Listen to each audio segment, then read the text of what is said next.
So, it's too small because it actually wants to be there. Which would work, but it'd look horrendous.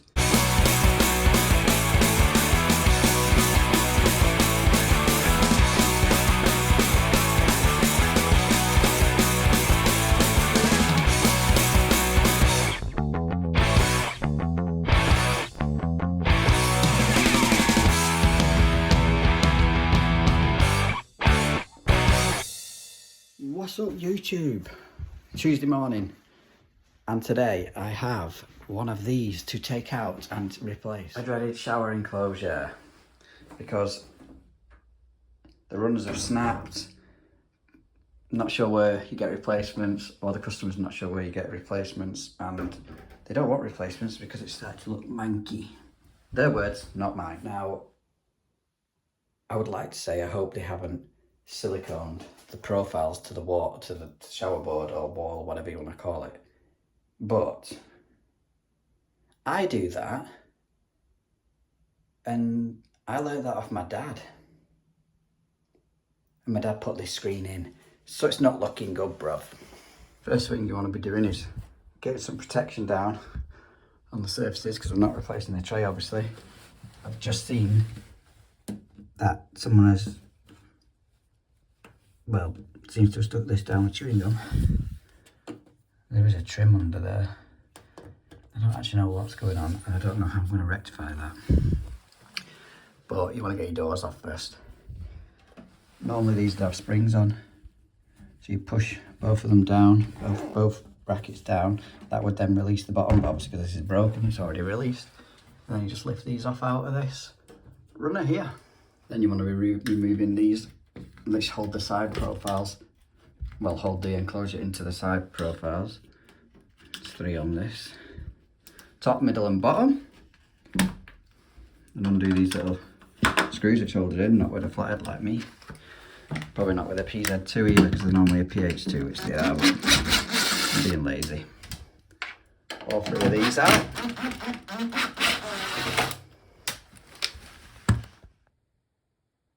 For God's sake.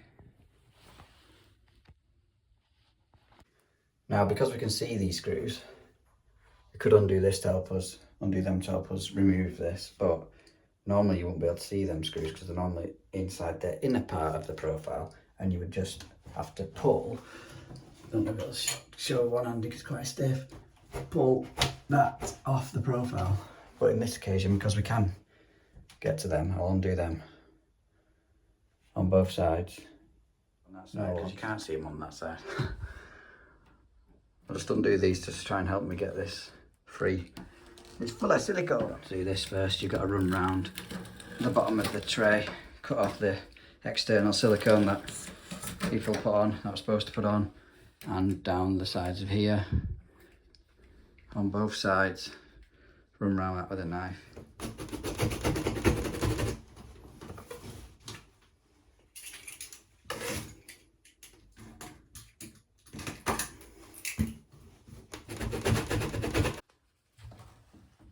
Finally, it's pulled out. I'm getting a sweat on though.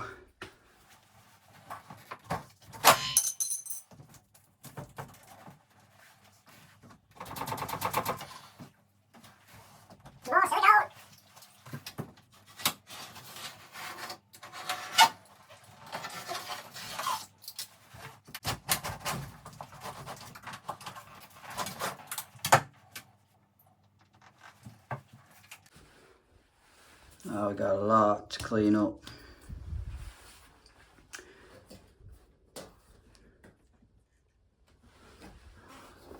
Oh, that's a real good start for this one. So what I'm doing with this is easing it out and running the knife down the back to try and cut off the silicone, because the boards are only stuck back to the wall. The profiles are stuck to the boards, so it all depends on which grip's better. The adhesive that the boards are onto the wall, or the silicone to the panel. So if I start ragging this, I could potentially pull this off. Also, I took the screws out of this. She's still not for moving. This type of thing is where the flick knives, pocket knives come in better, because they're a longer, flatter surface than you can get on your Stanley knife blade. Although in this instance it's not really helping because I think the silicone's on that side. Bit of a joint effort going on. So that's her off. Now we've got the boring, monotonous job of cleaning off all the old silicone. I've seen people do this. No. Git. No, still don't look much better. But I managed to clean all these off nice, both side profiles.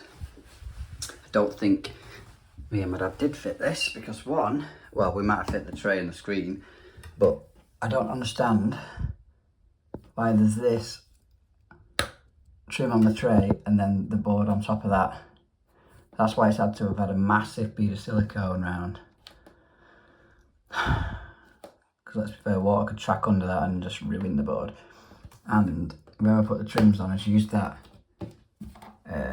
that joiner's wood expanding glue stuff that they use on floorboards. So I'm going to guess the joiner did the boards. I'm just going to have to re-go over this with a humongous bead.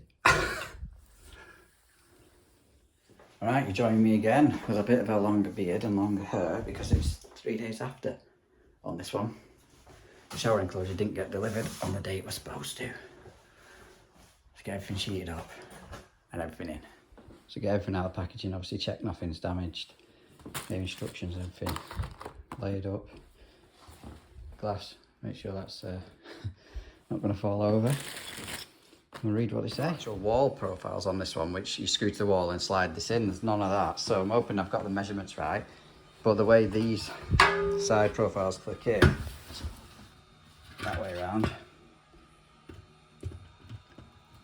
you slide it on the plastic thing and it locks in just there, which is pretty easy.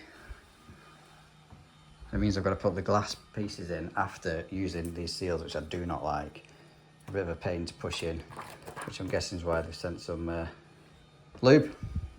Let's get the top one put on now. There's no difference between the top and bottom on this particular model. 10mm off the edge of the tray, level her up, screw the profiles together. Not screw the profiles together, screw the profiles to the wall. So, it's too small because it actually wants to be there. Which would work, but it'd look horrendous. Apparently, when I've ordered this, there's supposed to be 20mm adjustment on each side. Now, unless that little Allen key does 20mm adjustment, which I highly doubt that, well, it might do, it should just pull out there. We might be able to get it. Please, help me out. I've got to undo these and push, because you've got, I don't know if you see inside that, but you've got all that play on that profile, this bottom profile. Can't do it with one hand, it's quite stiff, but hopefully that'll give us enough. Is those two to be in line with them notches where the old one was, although it's still sticking off quite a way off the edge of the tray. I want to be up to that, which I think I should just be able to get with these adjustments. Yeah, so them adjustment screws, it's just falling down for its own weight, but them adjustments should just save my ass. Now I've got to level these up and mark the screw points. Get them drilled, set this back out, and I'll show you what. So I've filled that gap there. Obviously you wouldn't normally have an excessive gap like that, but I filled that. You still should seal there and then go up about 100mm. I've done there in every screw hole. I'll fill these old screw holes as well. It's because when you come silicone up, you'll only get up to the profile. You won't be able to get behind it, and that becomes like a point that the water can track through. Say it ran down the side of this. Before I screw this to, I've got to take this top rail off, because otherwise you can't get your glass side panels in with that on.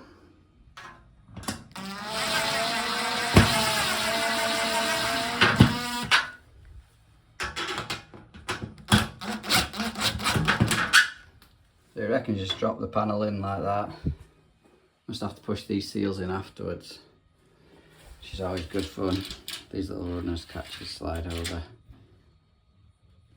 Should lock in. Get the other side in now and hope to God that don't fall. Right, that's that. I click back in. I had to tie it down with the rubber end of the hammer because it was not for going in. It was a bit squeaky bum time. See what the instructions say next, but look at how far out it is at the bottom of that. I mean, mine's...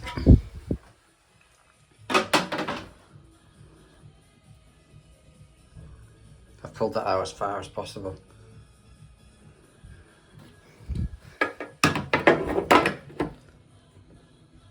Stay. On the instructions it's telling us to put the rollers and doors on next.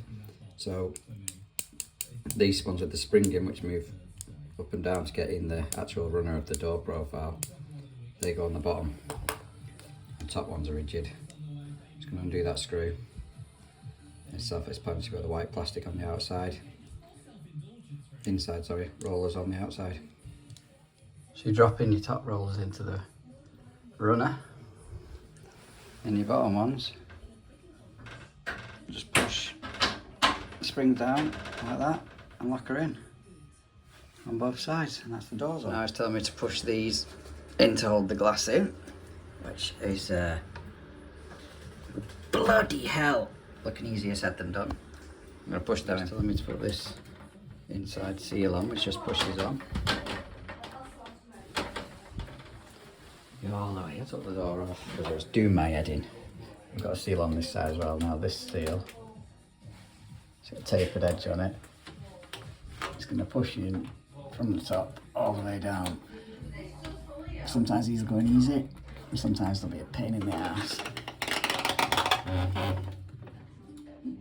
think that needs to go in a bit further up yet. So it's like that all the way down. Hate these type of screens, but I didn't know it was one of these when I ordered it. Got another seal here to go on the bottom. No idea what actually this is going to do, but it's incredibly tight to get in on bottom and top. I think it's probably just to stop the grime growing in there, maybe, because it's not going to seal anything. The doors are going to be in the way of that. Just put the magnetic seals on the doors so when these two close.